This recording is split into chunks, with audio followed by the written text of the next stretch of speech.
Bonjour, c'est Bertrand de la chaîne Investir sur le long terme. Aujourd'hui, je vais vous parler de la société Valeo. Avertissement, je ne suis pas conseiller financier. Cette vidéo n'a pas pour but de vous proposer un placement financier ou un quelconque conseil d'achat, mais a uniquement un but pédagogique et de partage. Vous restez responsable de vos investissements. Alors, on va démarrer par la fiche signalétique de Valeo. Donc Valeo Smart Technology for Smarter Mobility, donc une technologie intelligente pour une mobilité plus intelligente. Donc c'est une société qui est relativement ancienne puisqu'elle a été créée en 1923 à Saint-Ouen sous le nom de SAF, Société Anonyme Française de Ferrodo. Et à l'époque, elle réalisait en fait des garnitures de frein. Puis ensuite, elle s'est spécialisée dans des boîtes d'embrayage. La société est entrée en bourse très tôt, en 1932, et elle a procédé à plusieurs acquisitions, dont notamment la société Sofica, qui était experte dans les systèmes de chauffage automobile. Et ensuite, elle a continué à élargir son activité sur tout ce qui tourne autour des équipements pour la voiture, comme les bougies, les alternateurs, les démarreurs, l'allumage, l'éclairage, l'essuyage. Classique, les fameux balais Valeo qu'on a tous achetés chez Noroto. Le nom de Valeo apparaît à partir de 1980. Valeo, ça veut dire je vais bien en latin.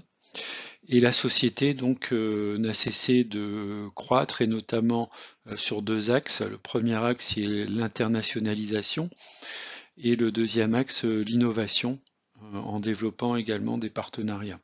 Donc si on regarde la société de manière générale, elle a aujourd'hui un peu plus de 100 000 employés.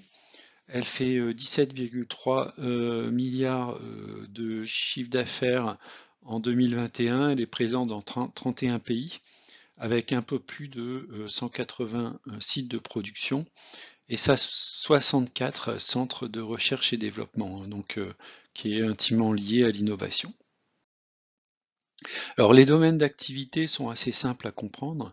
Si on regarde le schéma d'un véhicule, on va pouvoir voir ici au travers de systèmes de couleurs les grands éléments que fournit Valeo. Premier élément que vous voyez en jaune, en fait, c'est les systèmes de visibilité qui vont inclure en fait les systèmes d'essuyage et également les systèmes d'éclairage. Ensuite, en bleu marine, en fait, c'est tout ce qui est système thermique, donc les systèmes thermiques pour les groupes propulseurs et également les systèmes thermiques en fait pour l'habitacle. Le troisième point en fait c'est les systèmes de production et notamment de propulsion, désolé, pardon. Les systèmes de propulsion qui sont notamment les systèmes électriques. Donc Valeo est numéro un dans les systèmes électriques, notamment les systèmes électriques basse tension en fournissant tous les équipements nécessaires en fait à la production de moteurs et de composants électriques pour les moteurs 48 volts. C'est ce qu'on va retrouver notamment dans les gammes de véhicules citadins à propulsion électrique. Valeo est très très bien positionné. Également les systèmes de transmission.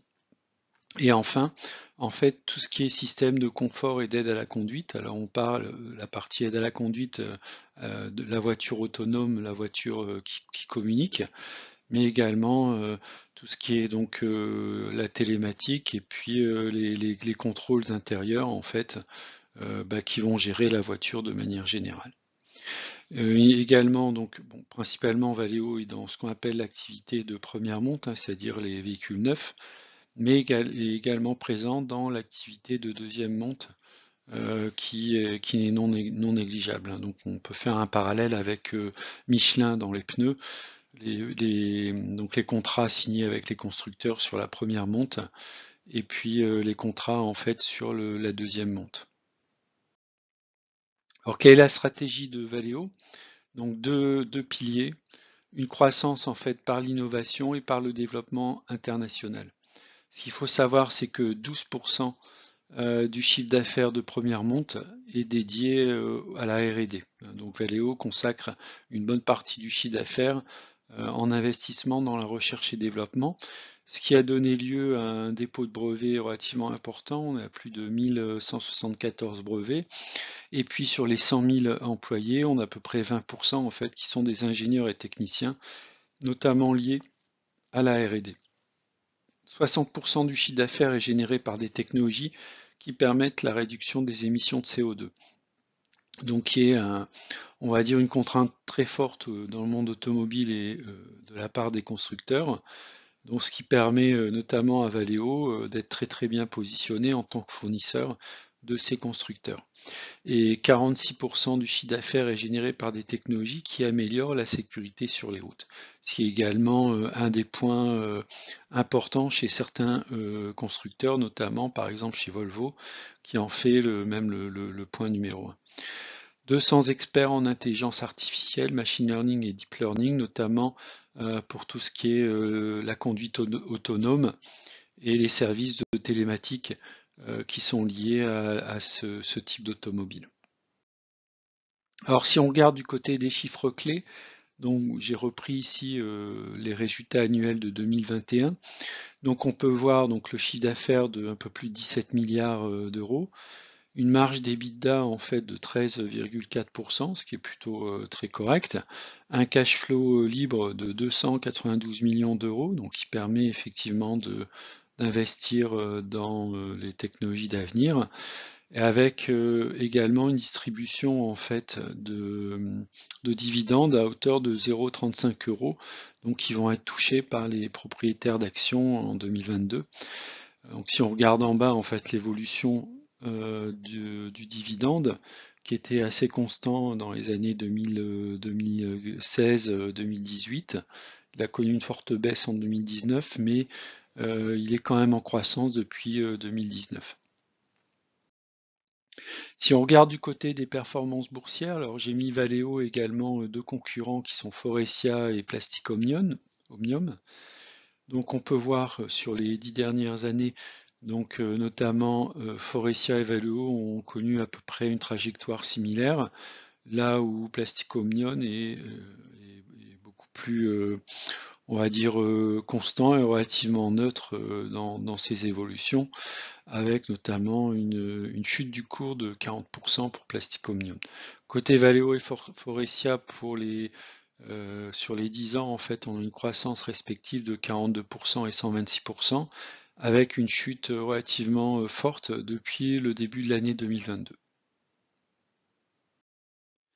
Si on regarde maintenant, si on fait un focus sur Valeo, donc on peut voir que l'action Valeo a connu une belle hausse jusqu'à à peu près 2018, puis a commencé à fortement baisser en fait depuis 2018, à peu près jusque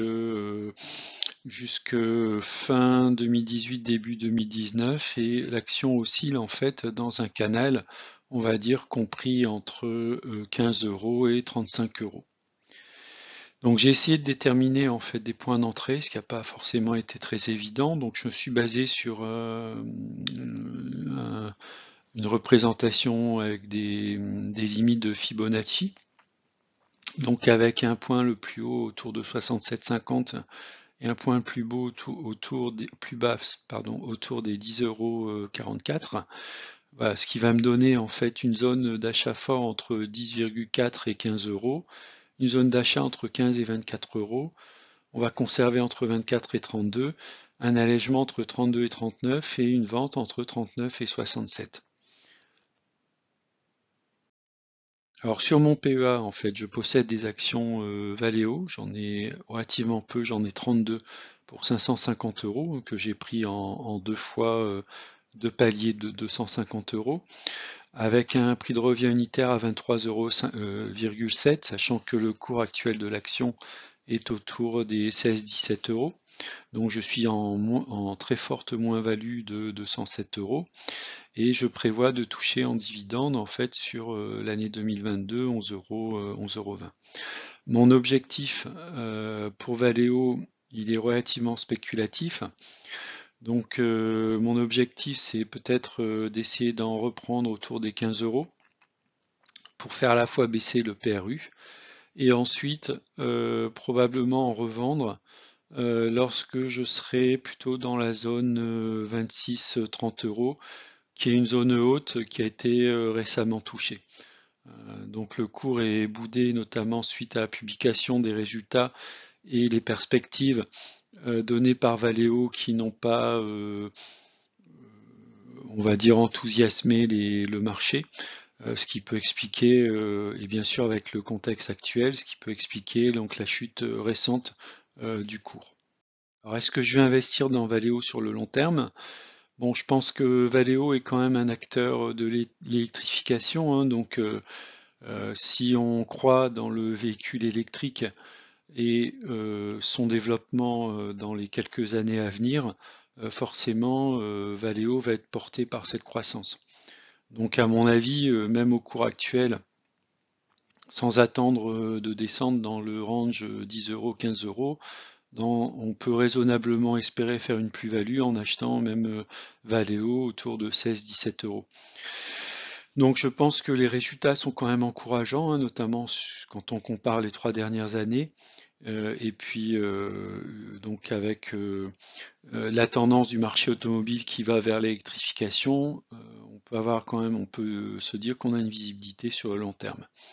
Moi, en ce qui concerne la stratégie sur Valeo, c'est de profiter de l'évolution des cours dans le range 15 euros, 35 euros depuis 2018 pour notamment faire des allers-retours. Hein, donc je ne vais pas hésiter effectivement à renforcer lorsqu'on va être autour des 15 euros et m'alléger même si j'arrive à avoir un prix de revient en dessous des 20 euros, peut-être m'alléger rapidement autour des 23-24 pour ensuite soit me renforcer si le titre baisse à nouveau, soit sortir complètement de mes positions lorsque le titre va être sur des zones d'allègement 32-39 euros. Voilà, c'est un petit peu ma stratégie en fait sur l'action Valeo. Voilà, je vous remercie d'avoir regardé la vidéo et je vous dis à bientôt. Au revoir.